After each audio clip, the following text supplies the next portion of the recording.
ನಮಸ್ಕಾರ friends, welcome back to Srujana Gowda vlogs. ಇವತ್ತು ನಾವು ವೆರಿ ಟೇಸ್ಟಿ ಮತ್ತು ಸಿಂಪಲ್ಲಾಗಿ ಕರ್ನಾಟಕ ಸ್ಟೈಲ್ ಅಕ್ಕಿ ರೊಟ್ಟಿ ಮತ್ತು ಕುಂಬಳಕಾಯಿ ಪಲ್ಯ ಹೇಗೆ ಮಾಡೋದು ಅಂತ ನೋಡೋಣ ಬನ್ನಿ. ಮೊದಲಿಗೆ ಗ್ಯಾಸ್ ಸ್ಟವ್ ಹಚ್ಚಿ ಒಂದು ಬಾಣಲೆ ಇಟ್ಟು ಬಿಸಿಯಾಗಿ ಹಾಕ್ಬಿಡಿ. ಬಿಸಿಯಾದ ನಂತರ 2 ಟೇಬಲ್ ಸ್ಪೂನಷ್ಟು ಆಯಿಲ್ ಹಾಕಿ ಬಿಸಿ ಮಾಡಿ. ಬಿಸಿಯಾಗಿರೋ ಆಯಿಲ್ಗೆ 1 ಟೇಬಲ್ ಸ್ಪೂನಷ್ಟು ಸಾಸಿವೆ ಹಾಕಿದ ನಂತರ ನಾನಿಲ್ಲಿ ತೋರಿಸಿರೋ ಥರ ಮೀಡಿಯಮ್ ಸೈಜ್ 4 ಈರುಳ್ಳಿ, ಒಂದು 10-15 ಕರಿಬೇವಿನ ಎಲೆ ಮತ್ತು ಒಂದು 4-5 ಮೆಣಸಿನ್ಕಾಯಿ ಕಟ್ ಮಾಡಿ ಇಟ್ಕೊಂಡಿದ್ದೀನಿ.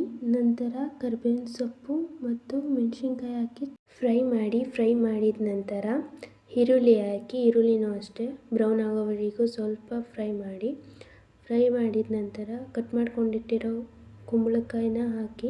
ನಾನಿಲ್ಲಿ 4 ಜನಕ್ಕಾಗೋಷ್ಟು ಮಾಡ್ತಾಯಿದ್ದೀನಿ. ನೀವು ಇನ್ನೂ ಜಾಸ್ತಿ ಮಾಡಬೇಕು ಇಲ್ಲ ಕಮ್ಮಿ ಮಾಡಬೇಕು ಅಂದರೆ ಇಂಗ್ರೀಡಿಯೆಂಟ್ಸ್ನ ನೋಡ್ಕೊಂಡು ಹಾಕ್ಕೊಳ್ಳಿ.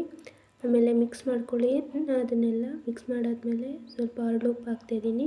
ಮಿಕ್ಸ್ ಮಾಡಿ ಲಿಡ್ ಕ್ಲೋಸ್ ಮಾಡಿ ಒಂದು 10 ನಿಮಿಷ ಬಿಟ್ಟು ತೆಗೆದ್ರೆ ಬೆಂದಿರೋದಕ್ಕೆ ಲಾಸ್ಟಲ್ಲಿ ಕೊತ್ತಂಬರಿ ಸೊಪ್ಪು ಆ್ಯಡ್ ಮಾಡಿ ಮತ್ತು ಲಿಡ್ ಕ್ಲೋಸ್ ಮಾಡಿ ಇಡಿ. ನೆಕ್ಸ್ಟ್ ಲೆಟ್ಸ್ ಮೇಕ್ ರೊಟ್ಟಿ.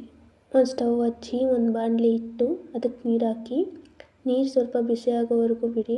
ಬಿಸಿಯಾದ ನಂತರ ಹರಳುಪ್ಪು ಹಾಕಿದ ನಂತರ ಸ್ವಲ್ಪ ಮೀಡಿಯಮ್ ಬಿಸಿಯಾಗೋವರೆಗೂ ಇರಿ.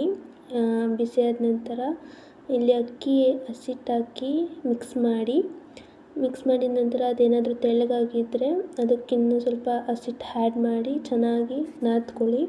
ಅದು ಸಾಫ್ಟಾಗಿರಬೇಕು ಹಿಟ್ಟು, ಆ ಥರ ನಾದ್ಕೊಂಡಾದ್ಮೇಲೆ ನಾನಿಲ್ಲಿ ಮಣೆ ಮೇಲೆ ಹಾಕ್ತಾಯಿದ್ದೀನಿ. ನೀವು ಬೇಕಾದರೆ ಬಟರ್ ಪೇಪರ್ ಮೇಲಾದರೂ ಹಾಕೋಬೋದು ಇಲ್ಲ ಬಾಳೆ ಎಲೆ ಮೇಲಾದರೂ ಹಾಕೋಬೋದು.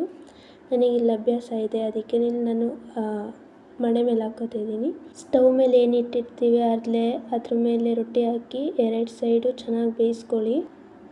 ಈ ರೆಸಿಪಿನ ಬೇಕಾದರೆ ನೀವು ಬೆಳಗಿನ ಬ್ರೇಕ್ಫಾಸ್ಟಿಗೆ ಮಾಡ್ಕೋಬೋದು.